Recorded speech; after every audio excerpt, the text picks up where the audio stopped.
Hey everybody, welcome to this week's episode of Gary Talks. Well, it's the holiday season, and one of the things that means are all the big movies are coming out in the theaters. And one of the first ones coming out is Gladiator II. So in honor of that, I'm going to be looking at my top 10 favorite Ridley Scott films, and trust me, there are a few controversial choices. And we have a huge show lined up.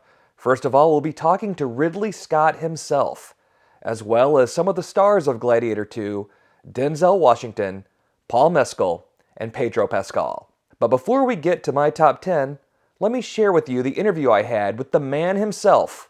Here is Ridley Scott. First off, I want to say that today's episode is dedicated to your films that I love, and of course, the original Gladiator is going to be on that list, and the brand new Gladiator II is coming out now. So my first question is, why did you want to make a sequel to Gladiator? Was it because the first one was so successful? It was successful, but it kept growing and it stayed. After a while, I started to think about one really should think about a sequel, and that we tried 5 years ago, and it defeated us. And then it restarted the engine about 2 years ago, actually. I think 2 years ago. I suddenly had this very simple idea that why not, let's do this, why not follow the demise of Lucius and where he went to, because he was the one living factor from the original film. Paul Mescal is going to be playing the adult version of Lucius, and how has his character changed since we saw him last? Well, when you're put out into the woods by your mother to say, go with this man, he will look after you. You're sending him into the wilderness where you will eventually, within a day or two, lose track of him completely forever. So there's that to it. Then he turned up one day, years, months later. When you live off the desert by yourself, you become a toughened entity yourself. You become independent. So in a way, that's his education. So by the time he's a teen, he can really look after himself. So by the time he settles in, wanders into the walls of Namibia, no one has any idea as a Prince of Rome. He involves himself in the most likely thing to do, to join the army. The only problem is with him is he's reddish hair and blue eye. So he's a stranger in a strange land. That's where we find him. This could be one of your best casts yet. I mean, you've got Denzel Washington in a Gladiator sequel. How did that happen? Denzel said, "You really want me? Okay, boom, that's it." And for you, that's all it takes. Did you have him in mind from the very beginning? So I tend to cast people. I usually have a physical type in my head, so I tend to draw every film I do as storyboards. They're not stick figures. And when you're drawing, you're already starting to see people in the role. So I already started to draw Denzel how I saw him. And so my drawing is more than my sketchbook, it's my plan. One of the things that I've always loved about your films is they all have great production design, and it looks like Gladiator II is going to continue that tradition. Arthur's like, the expert. By now he's the expert on medieval architecture, medieval Rome, and anything period I tend to jump on. I'll say, oh, here we go, Arthur.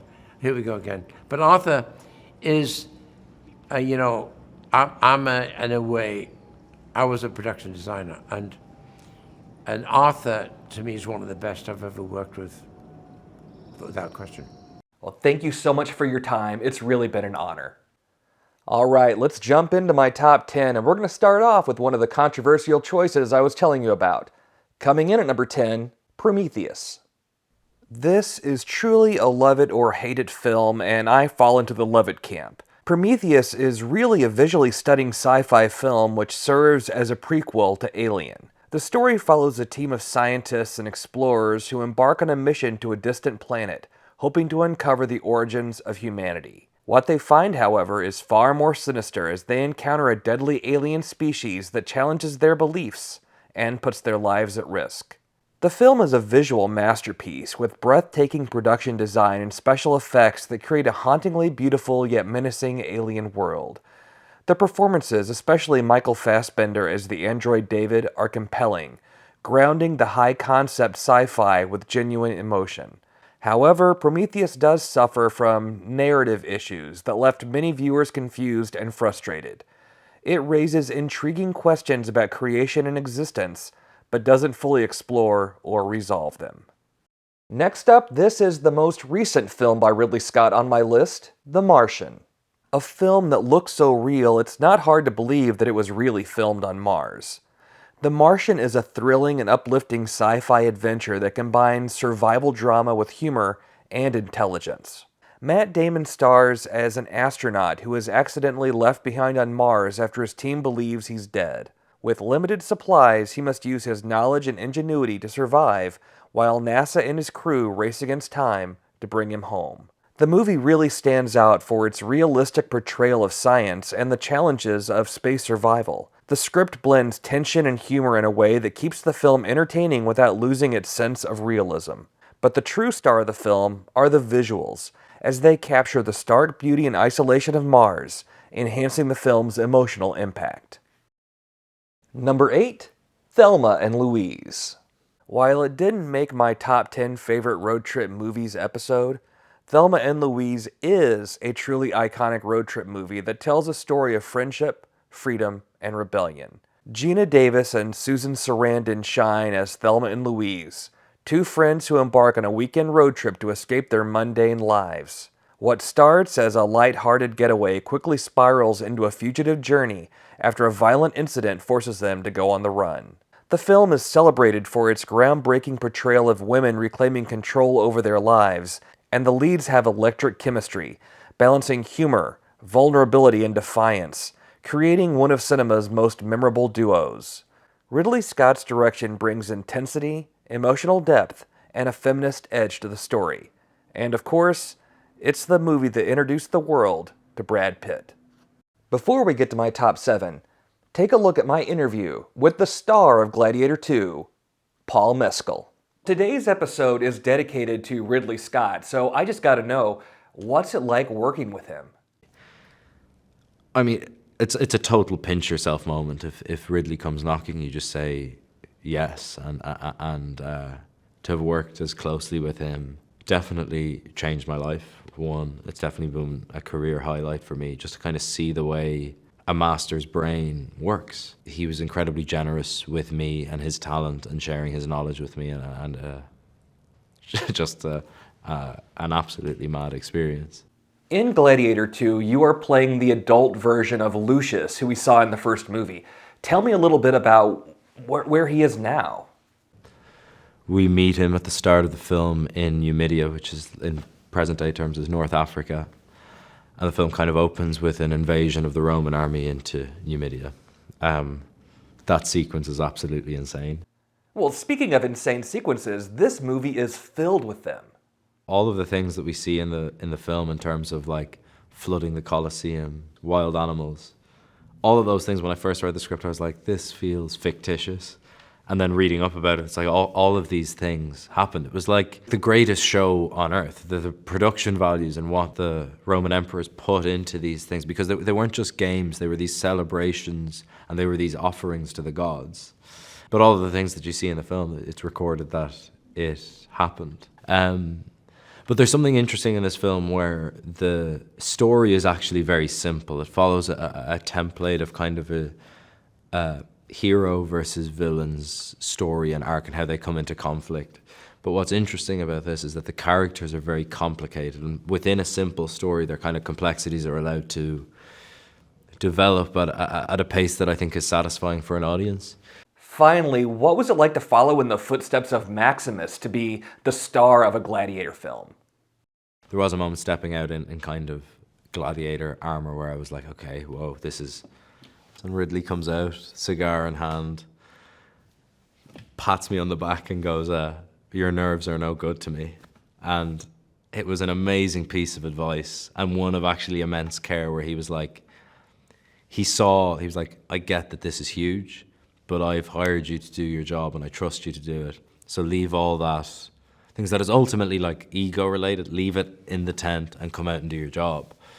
And that was like, he gave me permission to feel like I was able to step into it. Let's continue on with my top 10 list. Coming in at number 7, Hannibal.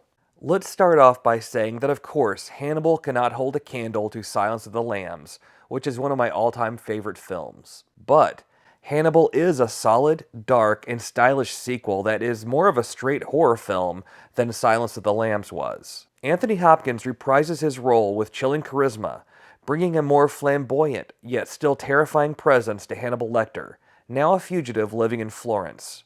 Julianne Moore steps in as FBI agent Clarice Starling, who is drawn back into Lecter's world after a wealthy victim of his, Mason Verger, seeks revenge. Visually, the film is haunting, with Scott's signature style elevating the atmosphere through beautiful yet disturbing imagery. The tension is less psychological and more graphic, focusing less on the intellectual cat-and-mouse game between Hannibal and Clarice and more on Lecter's gruesome artistry. While Hannibal lacks the subtlety and depth of Silence of the Lambs, it's an engaging, stylish thriller that has gotten better over time. I told you guys there would be some controversial choices, and I think this one is the one that will make the most of you angry. That's because I'm putting at number 6, Blade Runner.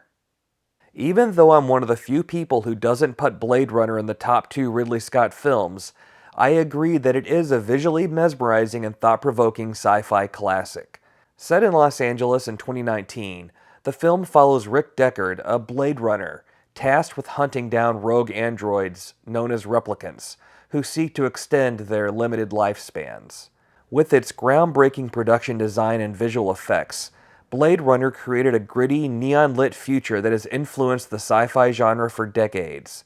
The cinematography, paired with the haunting score, immerses viewers in a beautifully bleak world. Harrison Ford's subdued performance as Deckard and Rutger Hauer's unforgettable turn as the replicant Roy Batty add layers to a story that questions what it means to be human. Though initially misunderstood, Blade Runner has since become revered for its slow burn pacing and philosophical undertones. But don't ask me which one of the 1,000 versions is the best one to watch. I can't even keep track of them all.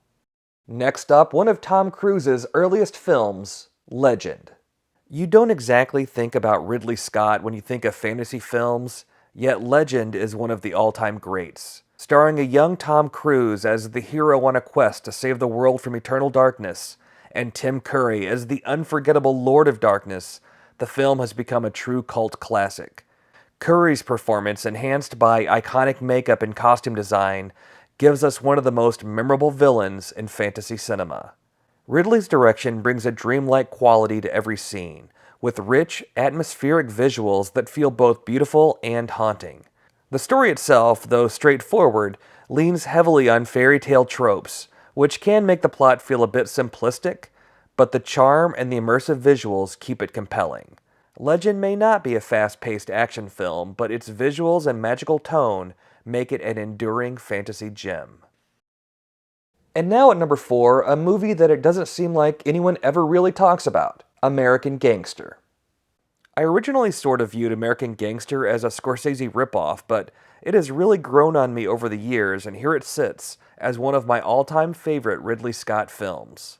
It tells the true story of Frank Lucas, a Harlem drug lord who built an empire smuggling heroin into the U.S. under the radar of law enforcement. Denzel Washington plays Lucas as a man who is both ruthless and business savvy, yet he also adheres to a strict personal code, contrasting sharply with the corrupt cop and underdog detective who's determined to bring him down. The film smartly explores their characters' parallels, ambitious men driven by duty but operating on opposite sides of the law. The film's gritty 1970s New York setting is authentic and immersive, capturing the era's tone through meticulous detail and a great soundtrack. American Gangster is a slow burn film that builds tension effectively. While it sometimes lingers in conventional crime drama territory, the performances, the atmosphere, and Ridley Scott's direction truly elevate it. It's a gripping, character-driven thriller that explores themes of power, morality, and corruption. And here is my interesting interview with one of those stars of American Gangster, and he's also one of the stars of Gladiator II, Denzel Washington. Can you tell me a little bit about your character in Gladiator II, Macrinus?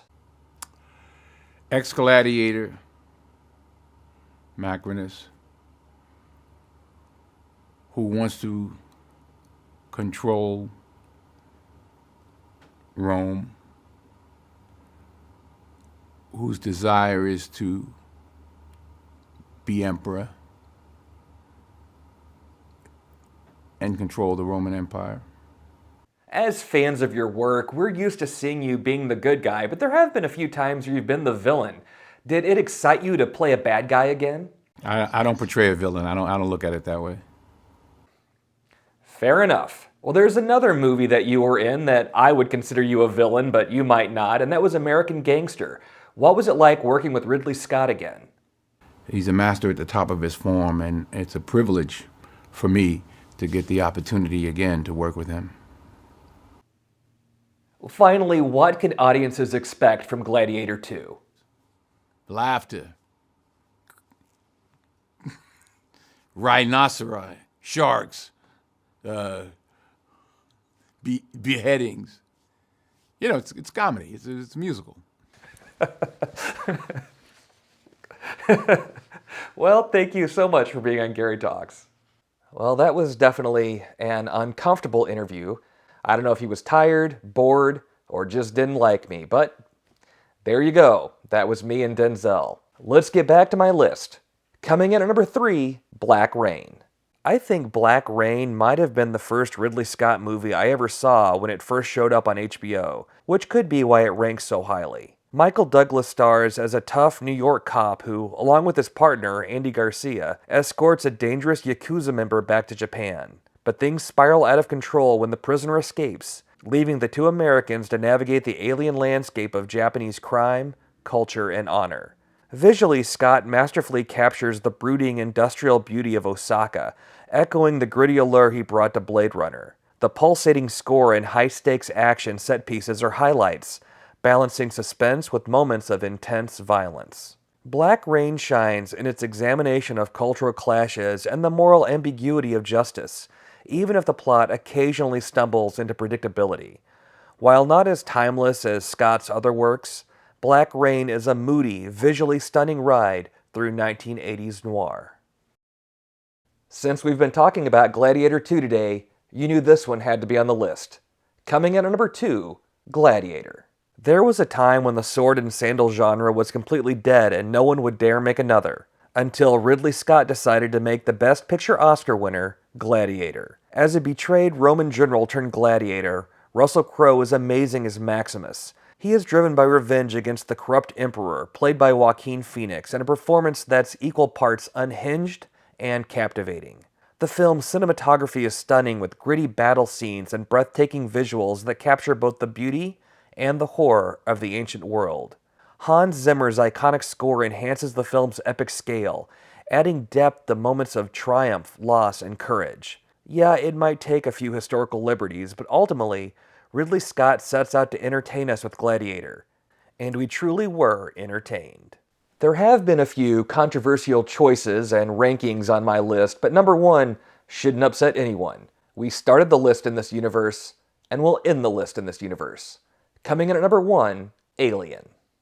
While I have talked before about how I actually prefer James Cameron's sequel, that's not to say that Alien is not a masterpiece, because it is. Ridley Scott turns the vastness of space into an intensely claustrophobic nightmare as the crew of the spaceship Nostromo encounters a deadly alien organism after answering a distress call. The pacing is deliberate, building suspense with every eerie corridor and unsettling silence on the ship, making the sudden horrors even more shocking. H.R. Geiger's unforgettable creature design brings a terrifying, surreal quality to the alien, which embodies the ultimate predator. Combined with the ship's industrial, gritty aesthetic and the haunting score, Alien creates an atmosphere of dread that few films have matched since. More than just a horror or a sci-fi flick, it's a cinematic benchmark in both genres, offering a terrifyingly immersive experience that, without a doubt, is my favorite Ridley Scott movie ever made. The rankings may be over, but the interviews are not. Here is Pedro Pascal. I'm not going to run down your resume. Everybody knows it. You've done a lot of great stuff, but what was it like to work with the Ridley Scott? With complete sincerity, I have been on incredible sets. I have been on the set of Game of Thrones. I've been on Star Wars sets, in incredible incredibly large productions, and I've not been on anything like Gladiator II, and I'm not likely to be on anything like Gladiator II again. It's just really not done anymore. And Ridley is the kind of director that insists that all the pieces be in place, has multiple cameras going at once, so all of the things are there in front of you. What's going to make Gladiator II stand out from all the other movies this holiday season? Audiences can expect to be incredibly entertained by Gladiator II, like they were with the first movie. It is a powerful ensemble cast, led incredibly by Paul Mescal and Denzel Washington, and Ridley Scott, and it is that kind of old school entertainment that does things that can only be done now in cinema. You and I discussed Wild Robot briefly earlier this year, and I have the same question for you now I asked you then. How are you similar and different from your character in this movie? Ways that I'm similar to my character is that he's very loyal, and I believe myself to be a very, very loyal person, loyal to my friends and family. And then the difference being, I don't know. I think we're exactly alike. The difference being is that I would never get into an arena with any actor more than 20 years younger than myself. Well, that leads me to my next question. This was a very physical role. How did you prepare for it? By training, mainly, and instead of studying Roman history, I used it as an excuse to rewatch all of my favorite Ridley Scott movies, and to just let my imagination fill itself with his visual authorship of cinema, and to just kind of unconsciously deliver myself into his vision, be a set piece, and to honor the movement of his visuals as best as I could. It's not very actorly, but more kind of like know what instrument I am, and make myself the best instrument for him to play. I just think about Ridley making myself a clarinet, and Ridley just being like, "This is Pedro, my clarinet." Well, that's all the time we have. It's always great talking to you. That's it for this week. I'm sure quite a few of my choices upset you guys, so just go to GaryTalks.tv, leave me a comment, find me on social media, let me know what I got wrong. And we'll be back in 2 weeks with my very special Christmas episode, where I rank my top 10 favorite Christmas films, with my very special guest, the director of Christmas Vacation, Jeremiah S. Chechik. See you guys then, and have a happy Thanksgiving. From capes to tapes, Gary's on the case. He's breaking down each scene, every place. On Gary Talks, he's quick with his peculiar wits. From plot twists to the comic strips, Gary's flipping.